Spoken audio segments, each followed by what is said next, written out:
Just in case you missed it, it's the top 5 sports talkers of the day. Now, it's time for Dan Barrero's Top 5 at 5. Brought to you by Gutter Helmet of Minnesota. Never clean your gutters again. Learn more at gutterhelmetmn.com.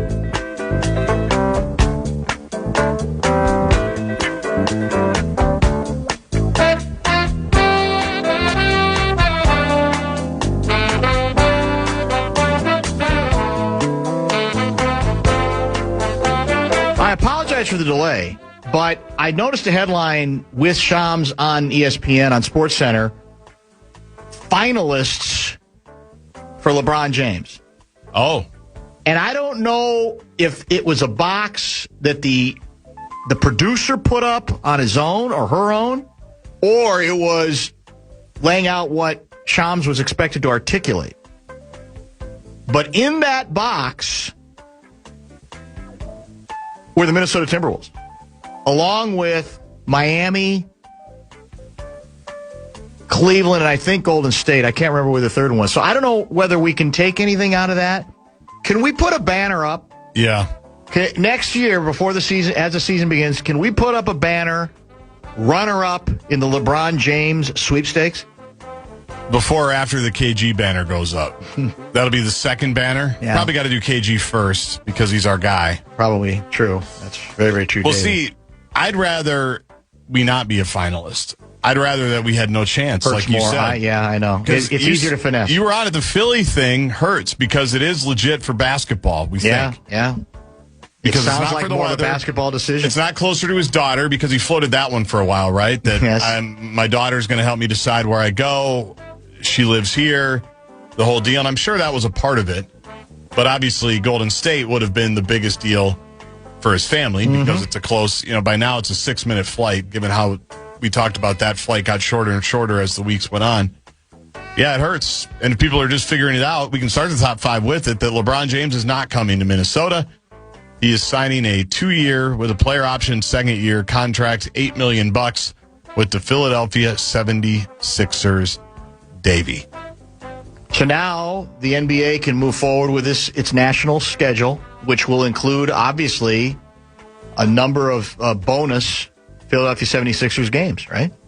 I mean, I'll be curious to find out how many more were added. Yeah, probably not a ton, because they're on national TV a lot. They were a good team. That's true. I mean, with good players, and Embiid won the MVP a few years ago. I'm sure it'll be more. Yeah. I thought that was a little melodramatic from Adam Silver, by the way. The schedule always comes out like mid-August.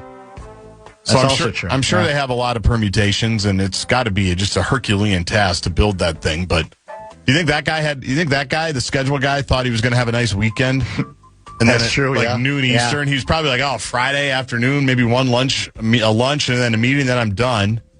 And then the LeBron thing came out, and Silver, you think Silver called him and was like, all right, Bob, get to work. Let's try to get a couple of workable schedules out by Monday. What if LeBron fails the physical? That's impossible. He's LeBron. He's 41 and still playing. Right By definition, the physical's got to be good. Here it comes, right on cue. 763 guy. Thank God the Wolves actually have a chance to win now. I got a lot of those tweets, You get those too? Oh, yeah. It's frightening. Maybe it's a bit. If it's a bit, I get it, I guess. But it doesn't make you sound smarter. Because I think that's what some people think. Well, I don't want them. They're better off without them. Yes, they're better off without literally having a functioning NBA player to play the position than they are with LeBron James approaching age 42 years old. Ask yourself if that actually makes sense. Separate the circus from the player that he still is. And by the way, he's not a top 5 player anymore. He's not a top 10 player anymore. I think most basketball insiders view him as a top 25 player at this point. Yeah. But imagine inserting into what you already have a top 25 player. At a $4 million exactly expense. It's insanity, but go ahead. Let's go to the WNBA, where they are in Chicago for All-Star Weekend. And you thought the texts were good on LeBron. Wait till the texts here. They practiced today, did the WNBA All-Stars, at the Barack Obama, I think Barack and Michelle Obama, but his new presidential library. New library? Yep. There's room for a practice there? They have a huge basketball court. Oh, I guess I didn't even realize Yeah, that. remember Ant helped him, open it up. Yeah, that's right. Anthony You're Edwards. right. There was some good video on Our that. guy. You're right. And so it's open now, and the WNBA practiced there, which means the former president, the basketball guy, as we know, took into practice. There was a good video of him and Cheryl Reeve, who they've obviously met a million times from going to the White House when they won those titles. I think President Obama held Oliver, her son, at one point because he was crying. Right. They got to reconnect because he's 15 now. But then Obama saw Caitlin Clark, who did happen to make it after getting her hair done in Des Moines yesterday, and then hosting an event for her charity, according to the USA Today. And cameras and microphones captured the exchange. They had not met previously, which surprises me a little bit. Here it is. Oh, hey, Caitlin, how are you? Really nice to meet you. You're great. You're fantastic. Thank you. Don't let all this nonsense get you down. I always say one of the things that was luckiest for me was I didn't get famous till I was 45. So I was an old man. I mean, you're my daughter's age, and to have that much, burden and nonsense. So don't lose that joy. The game's like the game, and you're a hooper, and you I try sometimes. No, you always hoop, and you're on a nice little run right now. Yeah, we are. Yeah. You mind if I get a picture? Yeah, come on. Ready? Come on. There it is. That's good stuff. Really good stuff. Yeah, it was very well done. That's really nice. I agree. I don't know what Nancy Armour's going to have to say about it, but the former president's going to have some explaining to do because the former president is kind of an enabler there, it sounds like, in sort of normalizing Caitlin Clark and her behavior and basically saying, hey, don't let the nonsense get to you. So that's really nice. I thought it was great. What if he would have said, hey, Caitlin, when we leave here, there's an Emmett Till display in Chicago. Exactly. You should go check that out. Oh, my God. Make sure you go check that out because I think you need to learn something. Well, the other thing he could have done, but I don't know if this would have been accepted in the comedic way it might have been intended, is he could have flopped right in front of her and said, Caitlin, who does that remind you of? Anybody you know? I mean, I would have laughed. I bet you Caitlin would have. Well, I don't know if she would have laughed. But then it would have had a completely different reaction. So when you're the former president, you probably got to play it straight. Yeah. Which I think he did, but I think he did very subtly offer up a not a bad message that I'm not sure we can expect that the WNBA commissioner is capable of generating. Yeah, you nailed it. Nancy Armour, I wonder what some of the players thought of that. They're probably down on the president now. Yes. He's been their guy. Yeah, that was good. I loved it. Maybe that'll be the big question this whole weekend. Do you still, or if you were a President Obama fan before, you still rock with Barack? Are you still okay with him, or are you troubled by the message he seemed to be conveying in that exchange? Twins are back in action tonight at home against the Las Vegas Athletics of Sacramento.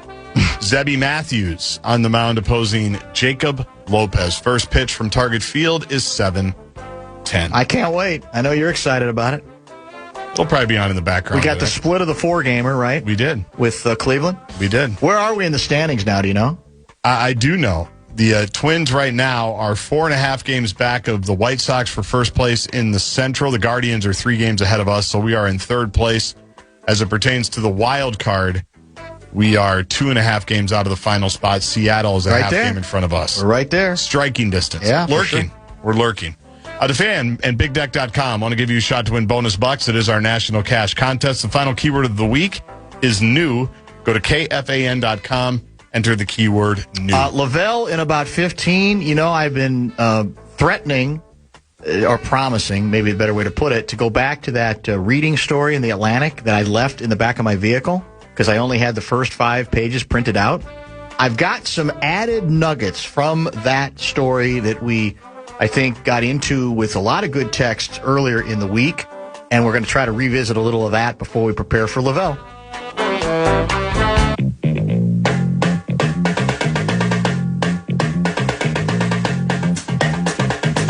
We were talking about the death of reading in the United States of America, and what was the stat we had that the number of individuals who have placed a wager or two was at like, I don't know, 50, what was it? I think 57, 58%, and reading was way down below it for the first time. And we quoted extensively from a story on the age of reading is dying. The cover story in the August 2026 issue of The Atlantic and theatlantic.com. A couple other items from that worthy of follow-up today. 126 years ago, The Atlantic published an essay describing one of the most serious of the unchallenged changes of modern American life. You know what that was? The ability of the nation's citizens to write well and think deeply was under attack. The enemy, that writer wrote, of eloquence and sustained attention, the newspaper. In The Invasion of Journalism, the writer, Arthur Reed Kimball, argued that the daily paper, with its sports pages and gossip columns, its miscellaneous items and slang, was eclipsing the book and the literary magazine. So the notion was this was going in of itself to be the death of reading, a threat to good reading habits, etc. So as she points out, you could say that those who are in the doom and gloom mode now might remember the past, that this isn't the first time something new comes along or there's a different approach, that these warnings are issued. She writes, those inclined to dismiss the present assault on reading point to this venerable tradition, decrying some new technology or medium as distracting and debasing the American people. Perhaps 126 years from now, this essay will seem like the latest such exercise in hand-wringing. But she says she thinks there's some reasons to think something different is going on here. Text is thriving among a dwindling proportion of the population. Just 20% of adults accounted for more than 80% of all books being read last year. So she thinks something different to that extent is going on, even if the history indicates we always are acting like we are on the verge of disaster in that particular regard. Example. Books used to be an essential source of knowledge, memory, wisdom, and morality. They were written by the older generations and passed down to the young in a vertical transmission of culture. Now information moves horizontally from young person to young person. This dynamic makes figures such as Mr. Beast and the Burnt Peanut the guardians of American culture, which, of course, then leads to the question of where does this really lead us? Politically. It's like they're in my house, Mr. Beast. Is that true? Unfortunately. The political component of this. Trump, she writes, is our first post-literate president. It's difficult to imagine him being elected leader of a country where information is primarily spread through text. Ahead of the 2024 election, an NBC News poll of 1,000 voters found that Joe Biden had a 49-point lead among respondents who read newspapers. That's a pretty interesting stat.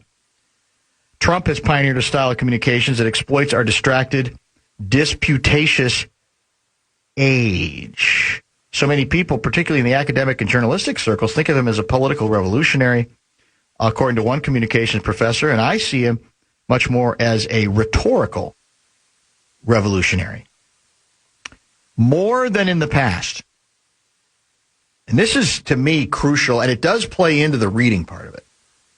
More than in the past, authorities today must often, quote, look and sound good rather than write and reason well.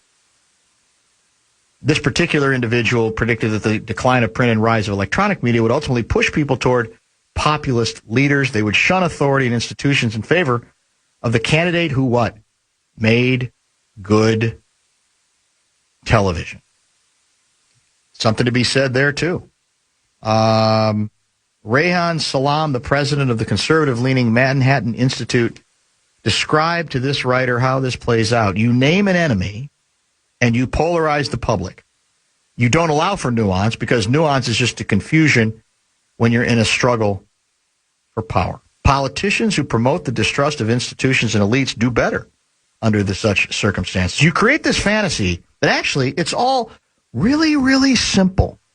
And one charismatic person can just achieve these wins that are what? Visually compelling and emotionally compelling. Precisely the kind of demagogic figure that the founders hoped a well-read populace would see through. When you think about our constitutional order, how it was meant to work, it absolutely cuts against that. If Trump is the first post-literate president, he will not be the last. The political strategist David Plouffe, an architect of Barack Obama's presidential campaign, although I'm guessing he might now soon be distancing himself from his former boss, recently argued that candidates should focus each day on, wait for it, content creation. He advised shrinking every idea into something short enough for screen-addled voters to concentrate on. If it can't be communicated in an Instagram post or a 10-second TikTok, go back to the drawing board. That's the death of reading, man, right there. It's all related. It's dazzling presentation. It's smoke. It's mirrors. It's what you can see and maybe what you read over 10 seconds or 15 seconds or 25 seconds. Excellent piece, raising a lot of good questions. We appreciate all the texts that we got on this particular subject earlier in the week, and we may get back to some of it as the weeks go on. We're also, and we're going to get into this with our next guest, we have talked early this week about spending portions of our shows the rest of the summer on the summer of 1976. 50 years ago, what was life like? What were our sports teams like? What was our politics like? What was our music like? What was our TV like? So you can keep those texts coming as well. A couple of them came in much earlier in the program. Bradshaw and Bryant, KFAN text line 64686. Are you familiar with something called Gaardsy LDS? Lavelle derangement syndrome? No, Lebron derangement syndrome. Very prevalent amongst the Jordan Bobos. They are very insecure that any player could come close to MJ, so their LDS is their defense mechanism. We have talked about that. In that polarizing discussion, I tend to be more of a Michael guy than a LeBron guy, but it's not to say that that it's laughable at this point. It can no longer be laughable to have LeBron in the conversation, correct? No, it can't be. He's worn us all down, even if we've been bothered by some of the production, and we remain aware of some of the differences between these two players. The things that I think still separate Michael from LeBron. But I like to think that this is sort of post LDS period. It certainly should be. It should be at this point. Although, as annoyed as we are that he's going to Philly now, that's true. On the death of reading, if not for B. Blakemore's reading comprehension a couple Sunday sermons ago, I would have been mistaken for flim-flom and not flim-flam. How old is Blakemore? Because I'm assuming that he's the cutoff for literacy. Anyway, hope that's all spelt good. That's flim-flam with an A. There's a battle that's broken out between flim-flom, that they're mistaken for each other. One tried to steal the bit of the other, and that they are two different people. There's flim-flam, wow, and then there's flim-flom. I didn't know about that as well. And there's bad blood. Clearly. Bad blood between them. I didn't know about any of that. Will Lavelle read about the Athletics in The Athletic this weekend? That's a Fallness bit, correct? Yes, usually is. Yeah. Yeah, I think it's a Fallness text. He's obviously bored. I think he feels a little bit left out and ignored. Don't you think? He said today, was it today? He was on the initials tournament. Was it today or yesterday? Yeah. And he basically said, yeah, he doesn't talk to anybody right now. He has no friends. His family barely talks to him. He doesn't go to the rink because there's no hockey. So bored would be the word for sure.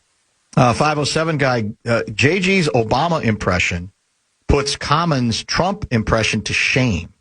Caught me off guard and had me laughing out loud, which my 8-year-old had me explain what was so funny. Well done. Thank you, young man. You've broadened out. I mean, you now have several impressions. It seems like as the years go by, it might be. We drop them in every once in a while. How many jobs? You got like 8 or 9 jobs. Maybe you have a 10th. Maybe you go on tour. Is Common still do the flop sweat? Flop sweat? When maybe he's asked, you get a bit. I could be the impressionist. You could be, maybe, early. I could be like Frank Caliendo. Exactly. Just sort of warm everybody up with your impressions. So you could do who? You could do Sam Mitchell. Topical. No question. Well, Yeah. he is. I mean, I could. You can do now. Apparently, Barack Obama. Yeah, I could find. You can do Lou Nanny. I could do Louis. Yeah. Who else have you done recently? You've done a few. I feel like you've done a few Yeah, others. I mean, there's always like the Norwood Teagues, and there's right. I could actually do probably more if I put my mind to it. Yeah, no, I used to do that way back in the day when I started here all the time. Yeah, you're right. Trent That's Tucker. True. Yeah, that's true. That's another good one. So that's kind of like what got me on the map here. As that sad could as get you like is. 7 or 8 minutes on Flop Sweat, I would think. Easily, maybe a little bit more. Keep the applause going developed for it. Dan, the common man Cole. Yeah, there it is. Lavelle E. Neal III. I don't know if you do a Lavelle impression, but we'll find out about the quesadillas when we return. You're listening. Hello? Hello? I did not see a quesadilla.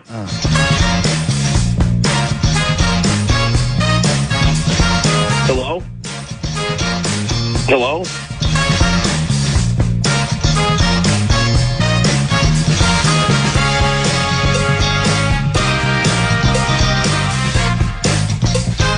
Lavelle E. Neal III is about to join us. You have questions for him. Bradshaw and Bryant KFAN text line is open at 64686. I guess we start Lavelle via the obvious. What was the Lavelle reaction to the news that I think most of us understood was coming, that LeBron James was not coming here? You know, the funny thing is when these things happen, you spend all the time trying to connect dots and read tea leaves and smoke signals to determine where he's going to go. You try to make cases for each of the so-called finalists. And then once the final decision is made, everybody smacks themselves upside the head and goes, oh, that makes perfect sense. You know, and going to Philadelphia, you know, which has Joel Embiid, some other good players, and just traded for Jaylen Brown. Once again, how could Boston trade him to Philadelphia of all places? LeBron drops in the middle of that lineup and basically tops off the tank, you know, and in terms of going to the team that's best equipped, had the best collection of talent, arguably it could have been Philadelphia, you know. And I'm not saying anything disparaging about the Wolves, because he would have fit in at the 4 spot, and he's got guys who can help him out in the offensive end, in LaMelo and Ant, and guys to help him out on the defensive end, and Rudy and McDaniels, and it could have worked, but it just seems like going to Philadelphia just makes them extremely dangerous, extremely powerful, and you got to figure out it's a favorite now to give whoever comes out of the West between Oklahoma City and San Antonio a run for the money. I think the more painful aspect of this announcement isn't that he didn't pick Minnesota, it's that he picked Philly, because you probably laid out the reason why he decided to go the direction he did, but I think it was going to be easier for Wolves fans to finesse not getting him if he goes to the more obvious places, right? Miami, he's been there before. Weather's good. Mm-hmm. You can play golf year round. You can work for Pat Riley again. You're at one with Giannis, etc. Or if he goes to Golden State, stays in California, right? And has a chance to play with Steph, or even if he goes to Cleveland because of his history with the state of Ohio, right? And I think that's what makes this harder, because if he's you say to yourself as a Wolves fan, well, if he's going to go to Philly, that might not be flyover country quite the way we are, but it's not that far off, and he ain't going to be able to play golf year-round there either any more than he would here. And I think it makes it more painful. It's going to be a lot easier to finesse if it had been one of those more obvious choices for him. Well, it will become tougher to digest if something comes out in the next 2 or 3 days, or Shams finds out that Minnesota was like the second choice. You know, yes. Then it'd probably really be hard to take. Like you, Darvish. I just think when Minnesota. So what? Like you, Darvish. I mean, the Twins were you, Darvish's second choice. That's what you reported. I think I reported they offered him a contract. Oh.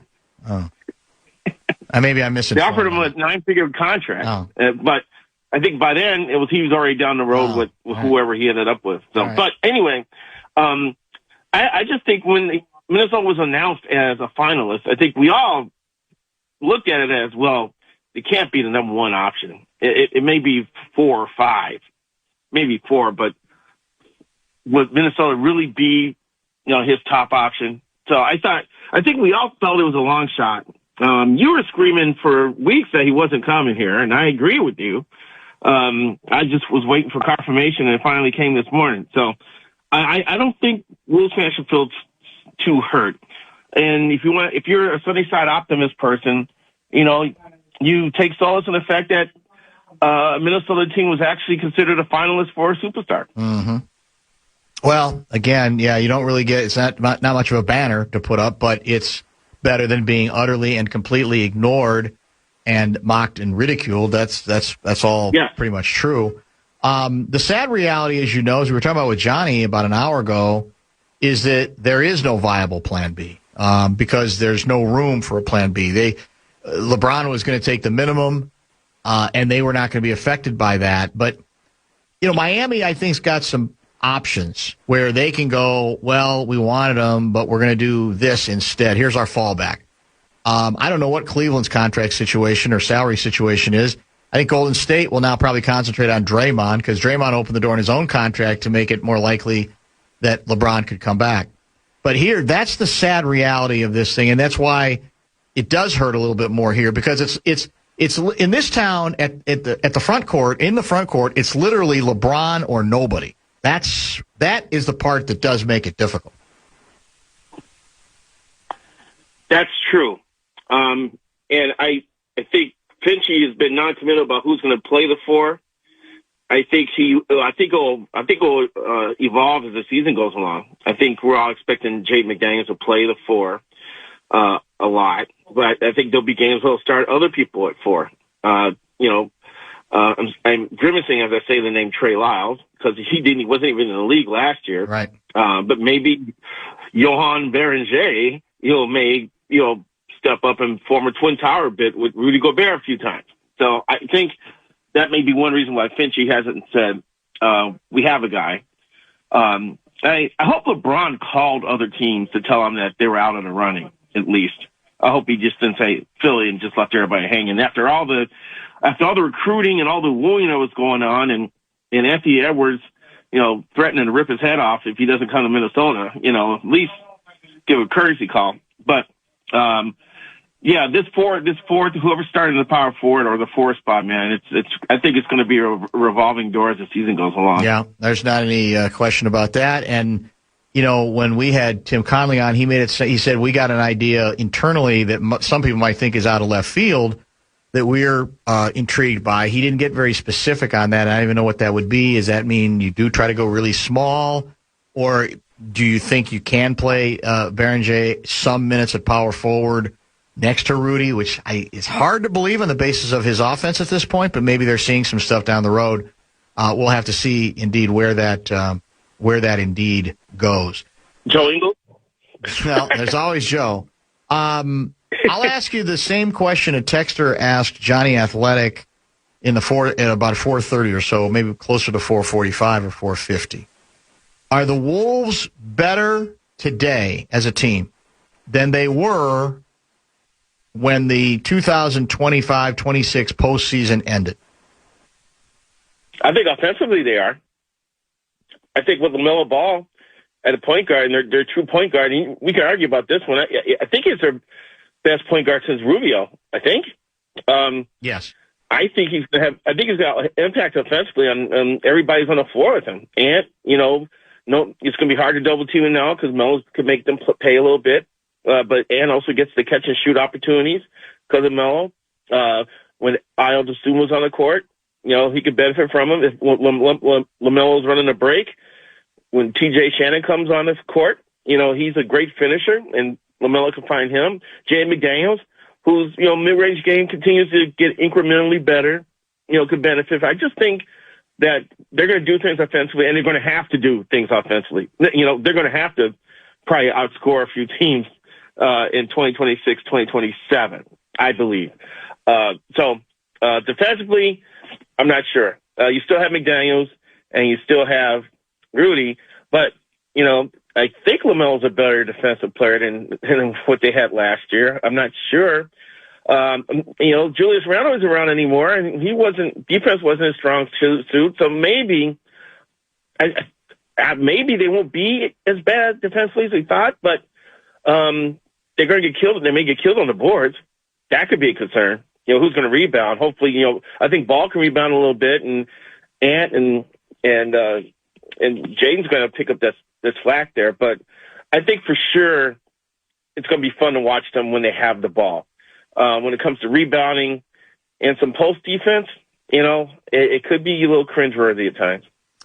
Because on this show we strive very much to be a teaching program.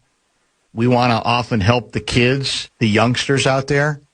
We're trying to help them about a very specific issue, probably intermittently throughout the rest of this summer. And it's simply this. What was life like in the summer of 1976, so exactly 50 years ago? What was life like for Lavelle E. Neal III in the summer of 1976? I was 10 going on 11. That means I was about to break my collarbone in a bicycle accident. Ooh. I was riding bikes and riding skateboards throughout the neighborhood in our far south side of Chicago home, and playing occasional softball games when we trespassed over into a park that was protected by a fence to play softball. So I was just being a goofy kid that broke his collarbone and did some other stupid stuff. Well, it's interesting because it sounds like the Lavelle boyhood approach was in the summer, school's out, get up in the morning, get outside, play around with buddies, maybe come in for lunch, certainly come in for dinner, and then with daylight saving, going right back out and playing outside until dark. Is that the way it went for you? Kind of. Dark wasn't our that wasn't our alarm. The alarm was the front porch light. If the front porch light came on, that means it was time to get your ass home, or you have hell to pay. That was either to come home and eat dinner, or come home because I've been out all day and it's been too long, or that it was about to get dark. So that was the code. Yes, front porch light. No need to yell for mom to yell or anything, but Lavelle! It was, exactly, the cue is the porch light on or off?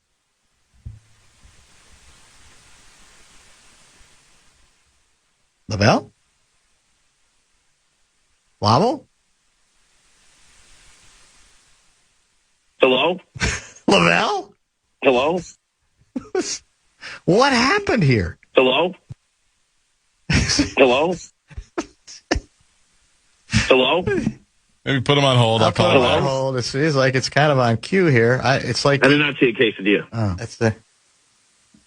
Then you're playing the drops, and I'm trying to figure out, was that him live or is that him via the drop? That was sudden, was it not? Man, I hope he's okay. I shouldn't. I mean, I'm sure he's fine because we've had this happen so many times before. Hello? And so let's see if we can get Lavelle back here because we got a little time before the top of the hour. 64686 if you have questions or observations on 1976 or on Lavelle for now, whatever, I don't know, might work for you, and we'll try to figure out if we can get the phone situation under control. A lot of good texts are coming in, and as I mentioned, anytime we get 1976 reaction, we attempt to pass it along because the texts have been so good. What happened there? All of a sudden, you had disappeared. You dropped, and I started getting intermittent beeping on my phone. Like every 3 seconds, I got beep, That's beep. unfortunate. I was like, okay, what happened here? That's unfortunate. That's unfortunate. I thought it had something to do with your 1976 bit. Well, it might have. It's hard to say. We're having microphone issues here, too, so who's to say what exactly that is? So you had what are some other givens that you remember from then in terms of what, I guess you could say, street etiquette was on the South Side? You're on the South Side, right? South Side of Chicago in 1976. Do's and don'ts, I mean. Well, let's see. Neighborhoods would play neighborhoods. Like the 107th Street kids would play the 106th Street kids. Or the kids on King Drive would play the kids on Forest. It was never a mixture of players, unless you were short on players. You would try to have, one group play the other. Do's and don'ts. I don't know. Nothing else. We were kids, man. I think we tried to get away with everything. Yeah, sure. I think we're just a bunch of little Bart Simpsons just trying to see how far we could push the edge. Alley basketball. Somebody had a hoop in the alley. We used to play basketball in the alley all day. And sometimes the unwritten rule was like if the big kids showed up, the little kids had to leave the area, and the big kids play. So that was the whole rite of passage to when you finally became accepted with the big kids that could hang with them. So, but those are just a couple things off the top of my head. What do you remember watching on TV? What do you remember listening to? I was a nerd, so if I wasn't playing, I was probably at home watching White Sox games. Okay. In the 70s. I think I started following the team in 73, and that's when Kitty Cott was on the team, and they had Dick Allen, who was my first baseball hero, and Bill Melton. And I stayed and watched the White Sox games and would run into the bedroom to give my parents updates and everything. That's when I thought of how much I enjoyed baseball, man. So, that was pretty much it. Unless you want to talk about like cartoons on Saturday mornings and things like that. But, during the summer, I was geeking out over baseball. Do you remember the size of your TV then? Oh, God. It had to be 15 inches, maybe 20 inches, maybe. You had to walk across the room to change the channel because there was no remote. Yeah. And then it was next to the stereo. The stereo was part of a console with a lid you had to lift the up. Console, yes. And you had to have the adapter for the 45s. Yeah. To play the 45s. That was the living room setup there. It was the big honking piece of furniture, basically, right? With the speakers, and I don't even know if the speakers were that good, but it was a dedicated piece of furniture that had a stereo inside of it, including a turntable. And Mom would have like a vase on top of it or pictures of things that you would have to take off to lift it up. And it definitely would have family pictures on top of the old TV, Sure. TV, the four-legged TV that, you needed two people to pick up because the tube was heavy. The TV tubes like them were super heavy. Yes, they were. And you needed help to move it around, and then if you didn't have an antenna on the roof, then you had to, like, the antenna you had to shift around all the time. Rabbit ears. Rabbit ears, exactly. Or my grandparents had some fancy outdoor antenna where you turn the dial on top of your TV and it would be somehow connected to the antenna on top of the roof, and it would rotate. The rotor antenna, yes. Very good. Exactly, yes. Yeah, to make that stupid noise. Yeah, the rotor antenna. I can't wait to see where you're headed with this. Yeah. Yeah, well, it's just an attempt, like I said, to help kids. I mean, a lot of it is to remind those of us who are old enough to remember 1976 how different it is in so many fundamental ways. Not necessarily to say better or worse, but just how different things were. I'll give an example. Go ahead. Here's another example. If we played in the basement, it was an unfinished basement. Yeah. So we would bounce balls off the wall, run around. Yes. We weren't supposed to ride our bikes in the unfinished basement, but we would. And then we couldn't, mess with Dad's tools in the corner of the basement. Today, I'm riding on the shuttle bus over to the 3M Open, and there's two men sitting behind me. And one's talking about how he's got a buddy who just put a bouncy house in the basement of his house so his kids could play in the bouncy house. I was like, first of all, there weren't even bouncy houses in 76. No, there weren't. And this dude's got one in the basement of his house. Think about it. I was like, I didn't even know that bouncy houses could work indoors. Maybe because I don't have children, that's a thing. Maybe Gaardsy has one. Maybe you had one for Giovanni. I don't know. No. But Giovanni had her own like house, side house, by the way. Anyway, so. Pretty close, yeah. Pretty close to that. Well, I grew up in an unfinished basement too. I mean, the walls weren't even completed in the lower level. We ended up moving out of that house. This was in Merrillville, Indiana, just south of Gary. And I remember if I ever went back to that address and found a way to get in and could like knock out the wall in the lower level, presuming it has since been finished, you would find some writing for me. I used to write the names in ink of some players, basketball players for Gary Frabel High School. That was the high school that we followed, that my dad went to. And you're right. I don't even know if a lot of people would understand what unfinished means, because most basements anymore, I think, are finished at this point, at one point. No? Do you think? No, absolutely. Most houses in the south side of Chicago were unfinished. I would say like maybe 10 or 15% were actually finished. You thought, man, these guys are living large. They're able to finish their basement, you know? That's true. They got like a sofa downstairs and watching TV. I didn't know you could do that. Yeah. You know, we grew up, running into the furnace because we're goofing around in the unfinished basement and hitting the furnace with our heads. No question about that. Let's finish with a couple of Twins nuggets.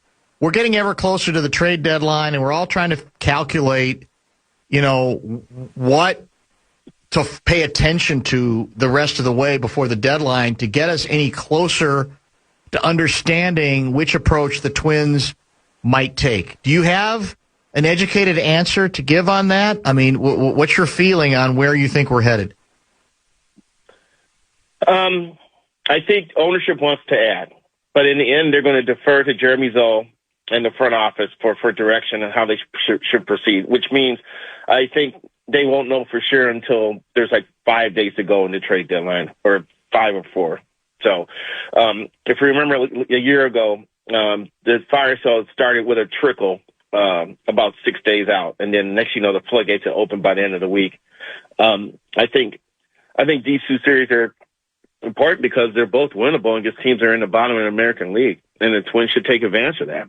But I think the Twins want to be buyers, but they've got to make sure that they're in a spot where they are still relevant in the postseason chase. And it's hard. It's difficult in a way, isn't it? Because they're in that sense, because they may literally be like one more 5-game losing streak away from feeling like they're not in it, to one 6-game winning streak away from saying, yeah, why not us? Why not now? Well, a year ago they were 5 games out when they activated the fire sale. Yeah. So Bobby pointed that out on StarTribune.com today in a very interesting historical look at what happened a year ago about this time. So regardless if they buy or sell, I'm curious to see what they do with Ryan Jeffers, because he is going to be a rental player no matter where they send him. They're not going to get a lot back for him, I don't think. I mean, he's a good hitting catcher, no doubt, but he's going to be a 2-month rental. And that's going to affect what teams are going to give up. So it's not like you're going to use Jeffers to reshape the direction of your franchise. It's not going to happen with him. I'm almost like you should just ride it out with him, regardless if you're buying or selling, and just have a bat in the lineup. So I'm really curious to see how they approach that one. And I think they should try to extend Joe Ryan, to be honest with you. I mean, if you want to be serious about what their future is supposed to look like with the squad, he should be part of it, no doubt. I mean, we thought they had enough arms to start the season, and look what happened. It just underscores the need to have depth with your starting pitcher. And why would you move that guy on?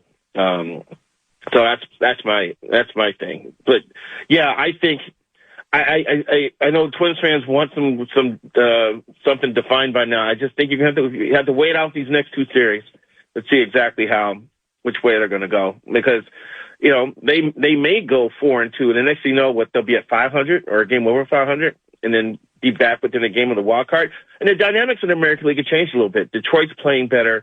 Boston has played out of their minds, winning 15 straight games. Is Detroit thinking about buying now instead of selling? Will they still sell Tariq School even if they're trying to win? Boston's definitely in buy mode. So now you've got even more buyers. Do you have enough sellers to meet the demand? And can you get what you're looking for? So, I mean, there's tentacles to this thing that the Twins have to kind of weave through before they make a final decision. A 763 guy writes, does Lavelle realize that the Seattle Mariners still hate Alex Rodriguez? I did a tour of the stadium last week. Not one mention of him, no pictures on the wall. I asked, and the girl just laughed and shrugged her shoulders. A couple minutes later, she did address the group about the A-Rod question, saying that there were still bitter feelings about him leaving. Does that surprise you? Not at all. Not at all. Why should it? You know, he was their superstar. He was their golden child. You know, when he came on the scene, it seemed like Seattle was primed to be a dominant team for years with him in the middle of the batting order. You know, he did some great things in Seattle. So I still remember the what they call him, A-Fraud, and then there were like dollar signs and stuff A-Fraud, with signs in the stands. Right. When he returned. You know, those feelings are hard to. You know, they really felt shunned. They felt left asunder. And, you know, that is just something that A-Rod has had to deal with ever since he left Seattle, you know. So, no, it doesn't surprise me that Seattle fans are still bitter over A-Rod leaving because, you know, they thought he was theirs, and they felt betrayed. Yeah. And now he's our Timberwolves owner, or one of them. He's come a long way.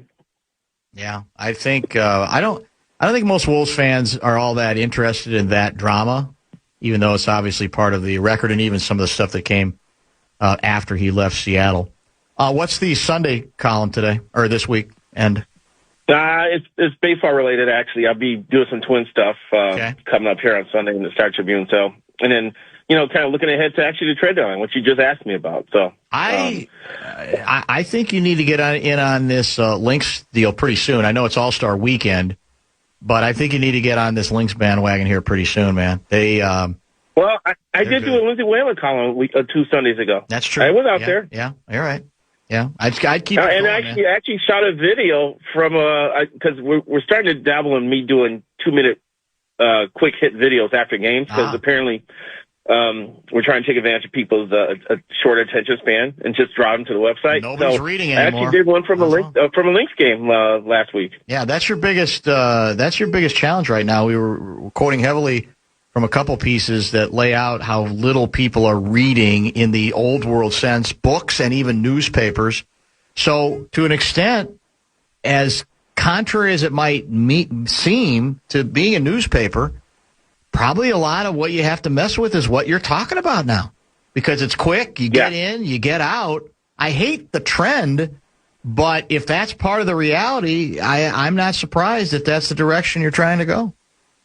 Yeah, and game stories are starting to go to the wayside, man. The papers want to write about themes and other things instead of writing about the game, especially because everybody knows what the final score is. You know, and I did that a lot during my final years as a beat writer. If I was covering like a day game, I try to find a theme to write about because, you know, writing a game story off of a day game, everybody knew what the hell happened by the time they went to bed, you know. So I try to find an interesting angle to pursue that day. So we're all trying different things, man.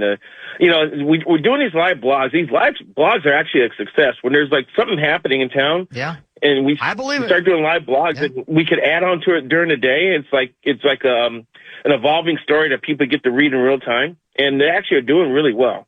So that's one tool that seems to be effective. I hate it, but I understand it. I mean, as I say, we can all, you know, back in our day, people weren't afraid to read a few paragraphs in a row or 20 paragraphs in a row. But that's part of what that's part of what the reality is, unfortunately. Did you happen to see Gaardsy played it during the Top 5 at 5? The interaction in Chicago, by the way, your hometown. Between the former president of the United States, Barack Obama, and Caitlin Clark. No, I know he showed up at practice because I guess they practiced at his library. Yes, exactly. I think they did. Yeah. So I did not see that. Was it interesting? Well, Gaardsy, can you get it on the flyers? Or too hard for you to get? Let's go ahead and maybe just give me a second. Yeah, we'll give him a second and we'll have you listen to it. It was I thought it was given all the nonsense that's going on right now. I thought it was actually a pretty interesting interaction between the two, especially because of President Obama's approach. And And this, of course, is a WNBA All-Star Weekend in Chicago, Illinois. In fact, I think the three-point shooting contest is coming up here fairly soon. I don't think we have any representation in it. But let's listen to the president finding Caitlin Clark. Let's listen to the exchange. Oh, hey, Caitlin, how are you? Really nice to meet you. You're great. You're fantastic. Thank you. Don't let all this nonsense get you down. Yeah, you know, I always say one of the things that was luckiest for me was I didn't get famous till I was like 45. So I was an old man. I mean, you're my daughter's age, and not to have that much, burden and nonsense.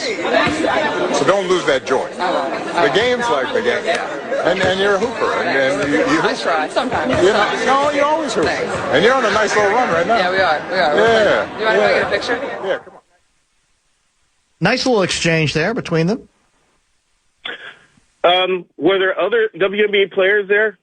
Yes, they were all frowning when the president engaged with Caitlin Clark. I wonder what the reaction was when he said, "Don't let this nonsense get to you." Yeah, it's a fair point. By the way, in that picture, Clark did take a couple with the president, and then to everybody else said, "Hey guys, get in here with me." She did include everybody. That's true. You're exactly right. It's worth mentioning. She got the picture and they said, "Guys, come on, everybody get in here. Let's go." And I think President Obama said the same thing. Yeah, right. They said, "Yeah, let's just go in this together." We're running really late. I probably should have brought this up sooner, and I don't know how much you've been following the Nancy Armour stuff. But were you at all stunned, gobsmacked, whatever, to find a writer in our business, my former business, your current business, attempt to link all the Caitlin Clark blowback to the lynching of Emmett Till? I did not find out about this after her apology letter was posted. I had to go back and see how this started, and I was like, "You got to be kidding me! You've got to be kidding me!" And how come there was not an editor to stop her from herself putting those words together, trying to make that analogy? It's just so inappropriate. I can't see how you could compare Emmett Till to anything in sports. Correct.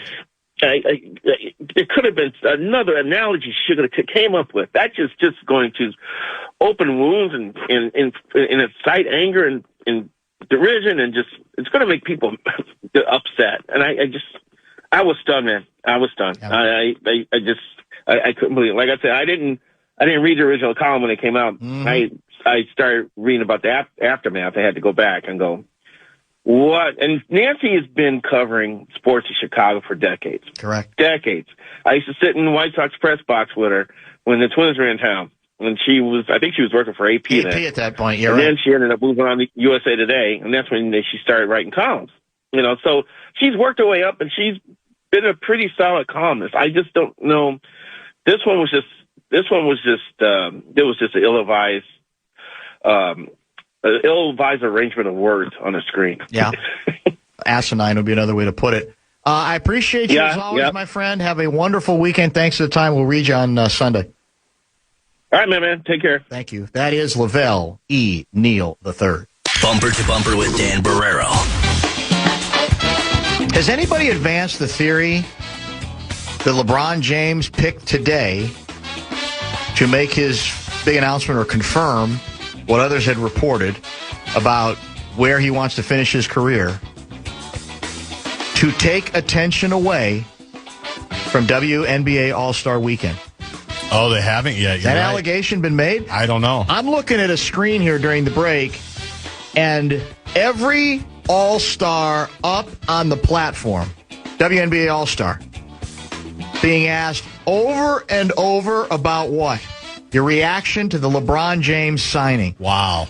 Isn't this supposed to be a celebration of the WNBA game? That's what I thought.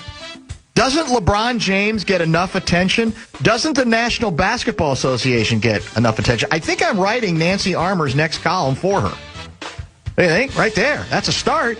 Is it not? What's the deal here? Is it sexist at a press conference like this, a formal press conference, to ask WNBA players to give us their reaction to LeBron James going to Philly? I don't think it is, but somebody will find it that. Yeah, well, I mean, somebody will write it. I think it should be about these players. Let me ask you something. Yeah. NBA All-Star game? If there's some big WNBA transaction or trade or whatever, are the players going to be asked about it? Even if it's a superstar player. Yeah. Established? I don't know. I don't know if they would be. Have NBA players ever been asked standard. about the Caitlyn stuff? I'm trying to remember. Well, a lot of them, well, I shouldn't say a lot. Some have podcasted about it, but Jumped they're not current players, I don't think. Right. That's a great question. I don't know. I don't think I've heard Day get in the middle of it. And he gets in the middle of everything. He does. I bet he has. Maybe he has, and I missed it. Yeah. But not a bunch, right? I don't think there's been a bunch of those. I mean, it might be now after this weekend. Not sure, but it's possible. By the way, so we had, didn't McBride say she didn't want to participate in the 3-point shooting contest because it was a kind of a half baked request? This is another classic WNBA thing because Ionescu kind of said the same thing. Said, yeah, they asked me, kind of, and I turned it down. And the WNBA, McBride said it was a text to my agent or something. Right. Now, I don't know what they're expecting. If it's supposed what's to the be procedure supposed to like be? an edible arrangement that comes to their house that says 3-point shooting contest, right. Like you're asking somebody to the prom, they have to do some kind of elaborate scene. I don't know, because the WNBA, I think, has fired back through spokespeople and said the participants were all asked in the same manner that we've always asked. Yeah. And that might be right. And it might be true. In fairness to them. Exactly. That's what I mean. I'm defending the league, which is a rare thing, as you know.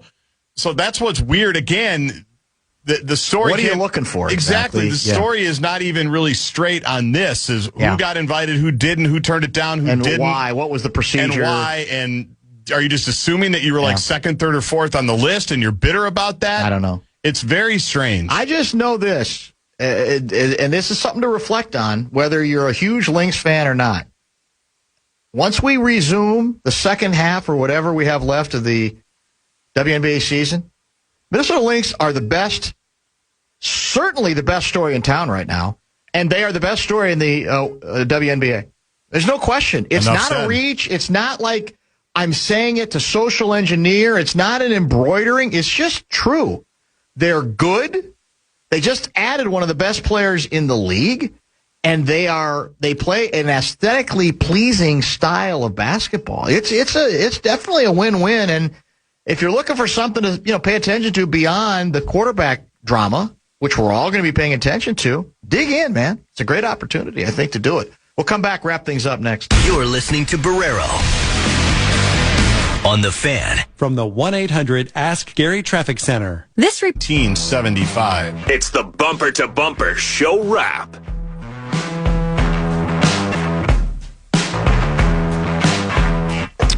Thank you to Lavelle Neal III, who joined us in his usual 5:30 spot. Also want to thank our 4:30 guest today. We've got some bonus time with John Athletic on the blowback and reaction to the momentous LeBron James news passed along earlier today. And we went A-section, real world, outside the toy department on the bit with Michael Hurley, longtime counter-terror expert analyst for this program. He joined between 3:30 and about 4 o'clock or so. I probably cheated and went a little longer than that.